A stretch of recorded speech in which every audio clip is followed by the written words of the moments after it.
Hi, இன்றைக்கி நம்ம வந்து ஹோம்மேட் ஜெல்லி எப்படி பண்ணுறதுன்னு பார்க்கலாம். அதுக்கு நான் வந்து ஒரு அகர் அகர் பேக்கெட் வாங்கியிருக்கேன். ஸோ இந்த அகர் அகரை ஸ்மால் பீசஸாக கட் பண்ணி ஒரு பாத்திரத்தில் போட்டுக்கணும்.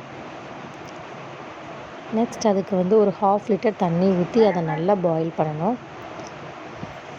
பாயில் பண்ணும்போது சுகர் எவ்வளோ தேவையோ அவ்வளோ ஆட் பண்ணிக்கோங்க.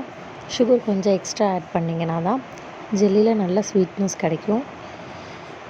ஸோ இதை ஒரு 10 மினிட்ஸ்க்கு நல்லா பாயில் பண்ணணும். அது கன்சிஸ்டன்சி கொஞ்சம் கொஞ்சமாக சேஞ்ச் ஆகி அது நல்லா மெல்ட் ஆகும். அந்த அகர் அகர் மெல்ட் ஆனதுக்கப்புறம் அதை எடுத்து மாற்றி வச்சிடலாம். இப்போ ஒரு பிளேட்டில் சர்பத் ஊற்றிருக்கேன். ஒரு 4 டேபிள் ஸ்பூன் சர்பத்தோட இந்த அகர் அகர் மிக்ஸை ஊற்றி ரெண்டையும் நல்லா மிக்ஸ் பண்ணணும். இதை ஒரு 20 மினிட்ஸ் ரூம் டெம்பரேச்சரில் வச்சுருந்தீங்கனாலே நல்லா ஜெல்லி செட் ஆகிடும். ஆஃப்டர் ஒரு 10 மினிட்ஸ் மட்டும் ஃப்ரிட்ஜில் வச்சு 10 மினிட்ஸ்க்கு அப்புறம் எடுத்து பார்த்திங்கன்னா ஜெல்லி நல்லா செட் ஆகிருக்கும். இப்போ இதை ஒரு இன்னொரு பிளேட்டுக்கு ட்ரான்ஸ்ஃபர் பண்ணிடலாம்.